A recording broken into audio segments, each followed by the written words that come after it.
বৰ্তমান ছ'চিয়েল মিডিয়াত বহু চৰ্চিত এটা মন্দিৰ ৰাধাকৃষ্ণ মন্দিৰ, যিটো হৈছে ভক্তিকুটীৰ।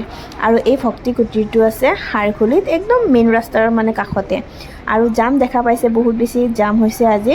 আৰু আজি যিহেতু দেওবাৰ, সেইকাৰণে হয়তো ইমান মানুহ হৈছে। মই ইফালেৰে আহি আছিলোঁ, ভাবিলোঁ এবাৰ সোমাই যাওঁ, ময়ো চাই যাওঁ, যিহেতু আজিলৈকে সোমোৱা নাই। কিন্তু এইফালেৰে অহা যোৱা কৰিলে দেখাই পাওঁ, কিন্তু গম পোৱা নাছিলোঁ যে ইমান ধুনীয়া এটা ভিউ পইণ্টটো আছে। যিহেতু ব্ৰহ্মপুত্ৰৰ পাৰতে খুব ধুনীয়াকৈ ৰাধাকৃষ্ণ মন্দিৰটো বনাইছে, আৰু পিছফালে খুব এটা ধুনীয়া ভিউ পইণ্ট আছে, সকলো দেখিছে ভিডিঅ'বোৰত। গতিকে চাম বুলি ভাবিছিলোঁ, কিন্তু লাইন দেখিছেনে? মই দেখুৱাই দিছোঁ ৰ'ব আপোনালোকক, কিমান দূৰৰ পৰা লাইন পাতিছে। আৰু হয়তো এই লাইনত থাকিলে বহুত ৰাতি হৈ যাব, কিয়নো 8 বজাততো ভক্তিকুটীৰ বন্ধই হৈ যায়।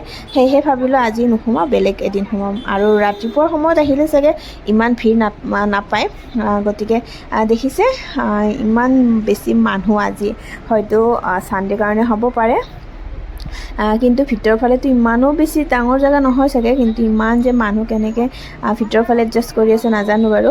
কিন্তু যিহেতু এটা খুব ধুনীয়া ভাল মানে ভিউ পইণ্ট আছে চাব লগা, লগতে ইস্কন মন্দিৰ, গতিকে সকলোৱে মানে আহিছে চাবৰ কাৰণে। আৰু মই